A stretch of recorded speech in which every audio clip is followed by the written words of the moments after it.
Hi there, and welcome to the Accepted Authority podcast. My name's Greg Roworth, and I'm your host each week on the Accepted Authority podcast, where we discuss challenges and strategies to grow your consultancy practice. Now, in this week's episode, I want to focus on action-compelling content. And from that, I mean how to create content that compels your prospects to take the next step in your marketing system or marketing process. And for many of us, that next step after consuming our content is to book a call with us. Now, the reason I'm looking at this particular topic today is that over the last week or so, I've seen a number of examples where the content that's been offered by a consultant seems to have little or no relevance to the offer that they are making to their particular audience. Now, I think this comes about from people having some level of understanding that there's a need to provide value before inviting people to a sales call.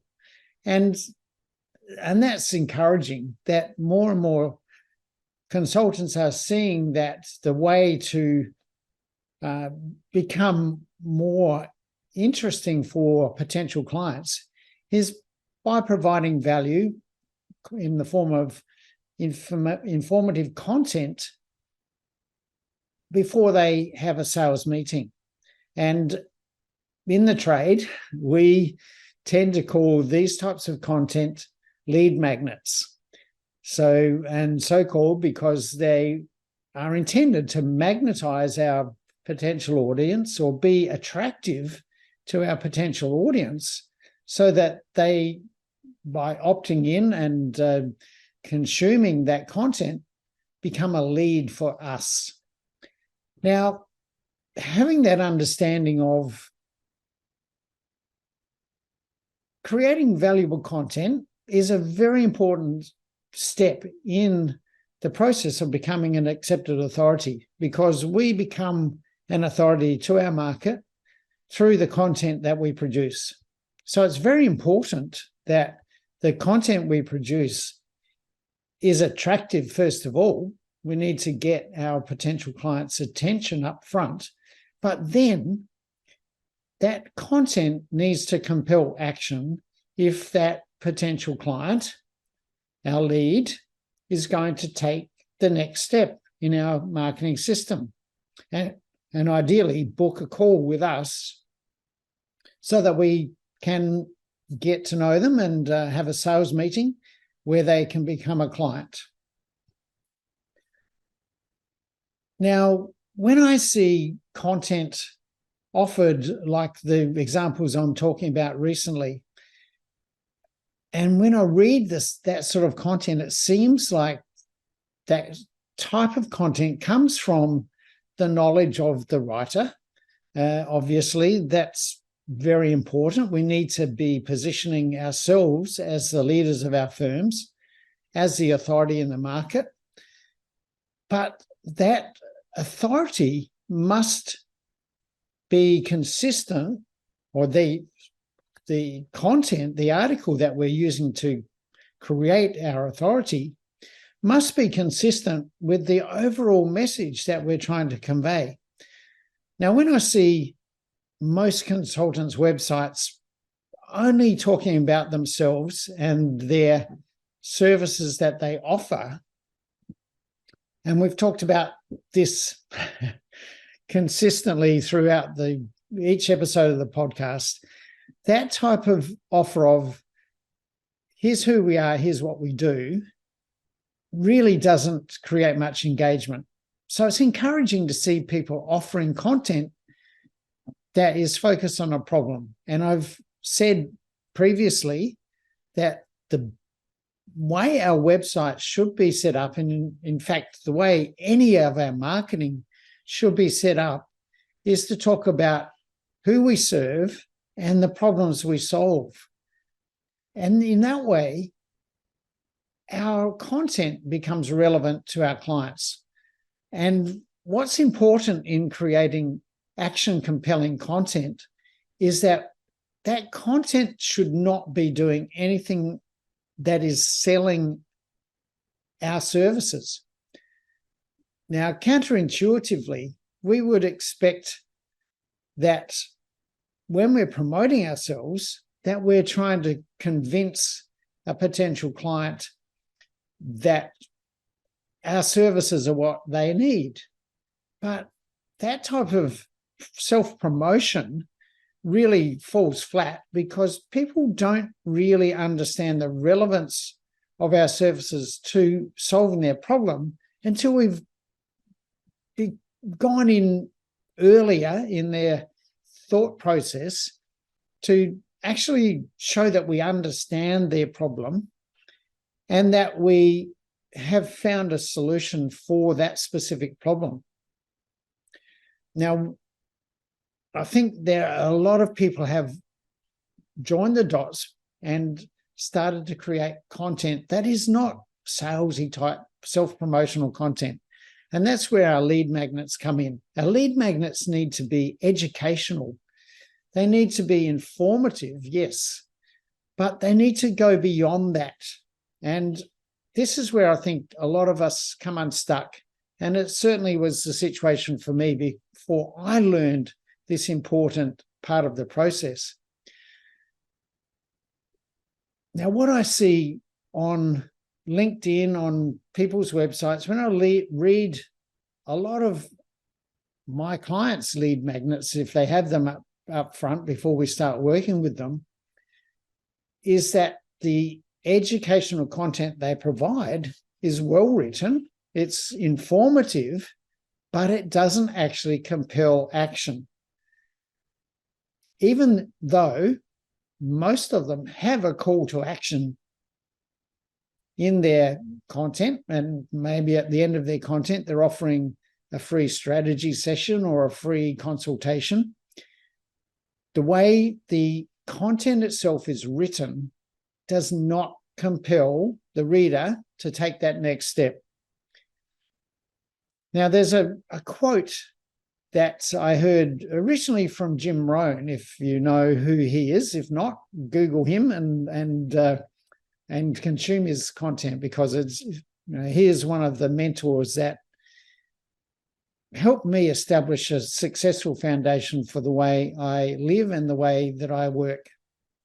Now, the quote from Jim Rohn was around two orators coming back from the Greek wars in the days of the Spartans and the Trojan horse stories. So back in around 400 BC, there were two orators. One was Pericles, and Pericles was a politician, and he was a very good orator. Now, when Pericles spoke, the people responded with, "Wow, what a great speech." But there was another orator around at the same time, and his name was Demosthenes. And Demosthenes was a general in the army. And when Demosthenes spoke, the people said, "Let us march."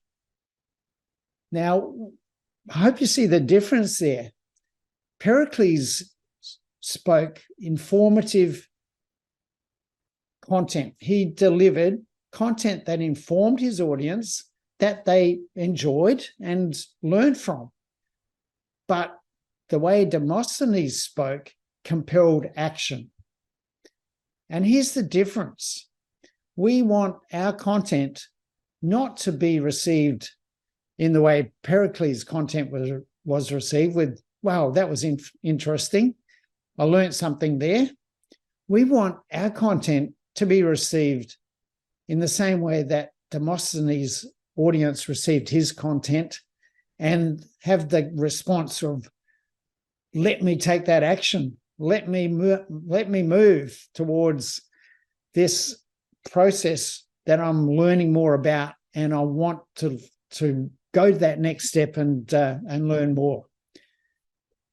That's the sort of content that we need to be creating. If we are compelling our readers or our listeners or watchers to take that step that we're asking them to do in that content, in our call to action. Now, what I see in most content is that it is interesting, informative, educational, but not compelling. And the way that content is written is what makes a difference. There's a particular structure of how to create action compelling content. And that content really needs to not just inform, but transform. So instead of writing informational content, make your aim to be creating transformational content. And the difference between those two types of content is that informational type content helps the reader, well, let's say the reader, helps the reader learn something.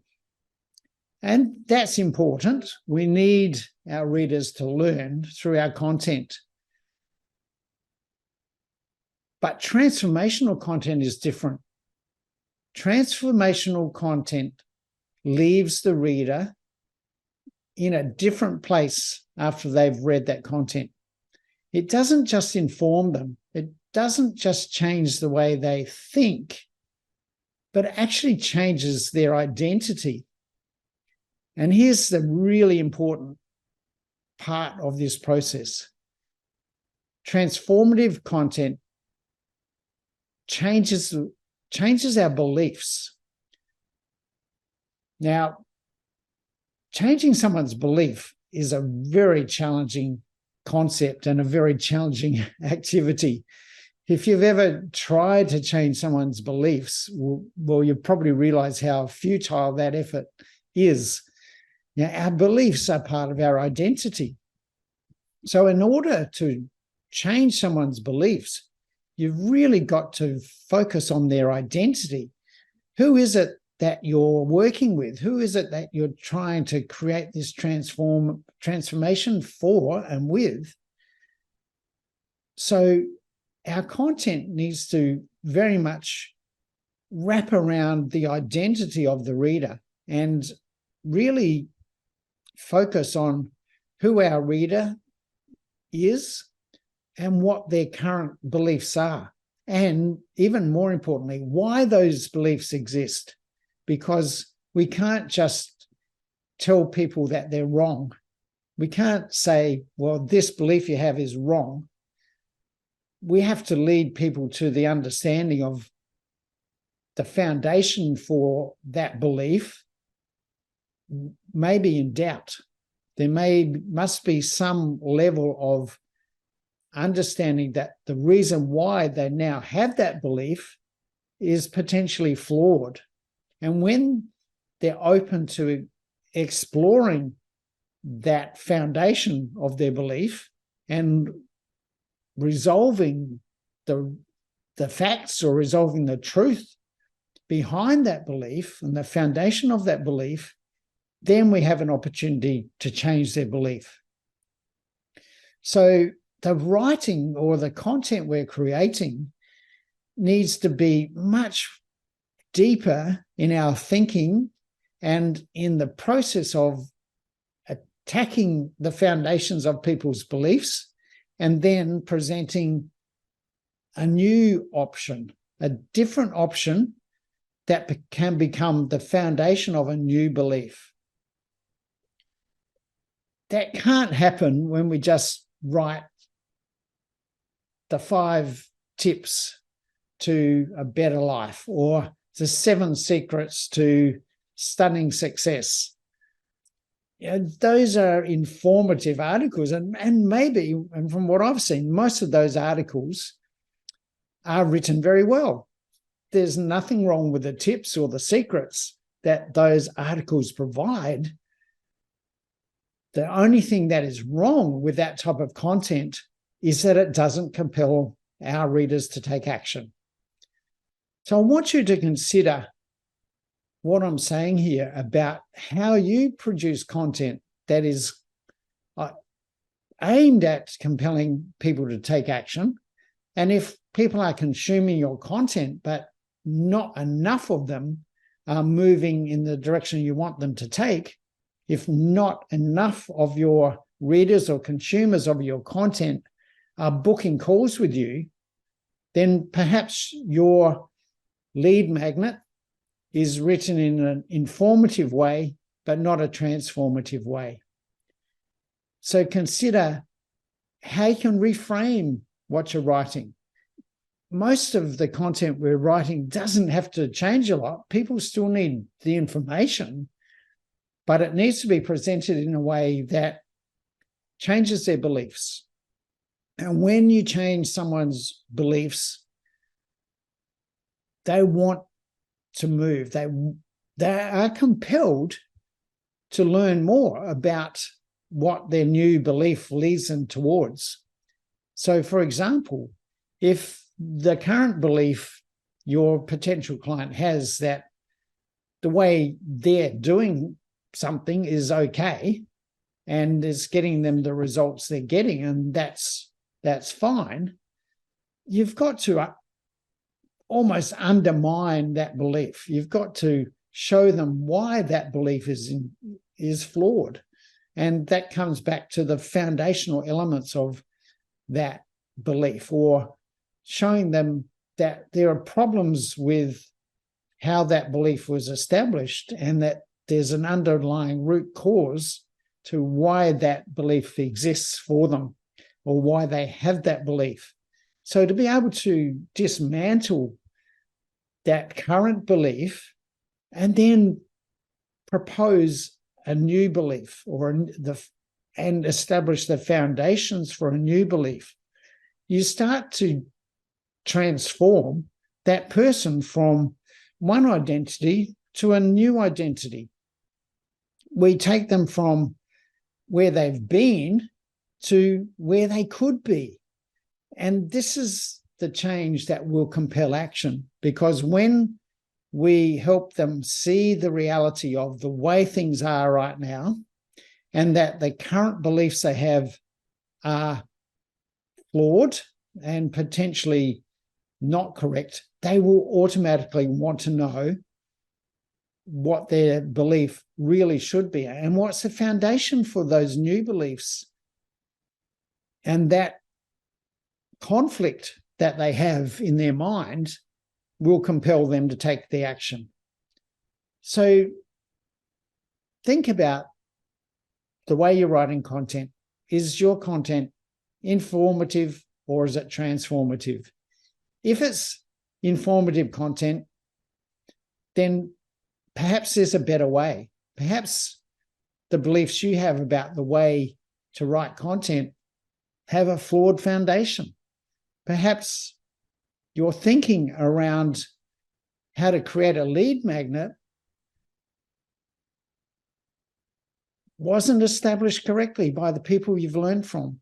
Perhaps the way that you've been taught to write comes from an educational background. And often for my clients, they've come from a corporate background where they write in a corporate type language.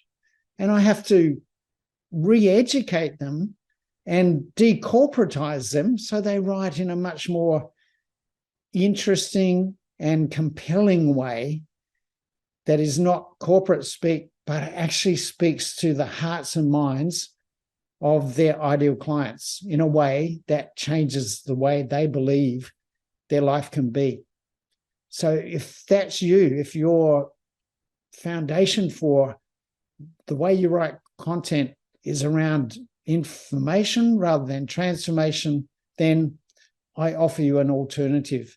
And if you want more of your readers or the consumers of your lead magnets, your your content to be compelled to take action, then I offer you a different approach than the way you've been doing that content and creating content in the past. So if you would like to know more about how to create action compelling content, then let's talk. Go to my website, and which is at businessflightpath.com, and book a strategy session with me to talk to me about your situation and how you can generate more leads from your content, how you can actually use your content to be positioned as the accepted authority in your market, and how you can use that content to get more people taking action to book calls with you. If you want to know more before taking that call, then consume the content that I have on my website. Consume the content that I produce on LinkedIn and Facebook, and see the difference between the way I create content and the way you might create content. And if you're not compelled to take action on that changing of belief around how to write your content, then I'll be very surprised. So I hope you've enjoyed today's Accepted Authority podcast episode, and I hope you've had a change of belief around how content should be written and can be written to compel your ideal clients to take the action to book a call with you to find out how you can help them more effectively. So I'll leave it there for today. This has been Greg Roworth with the Accepted Authority podcast, and I look forward to seeing you again next week.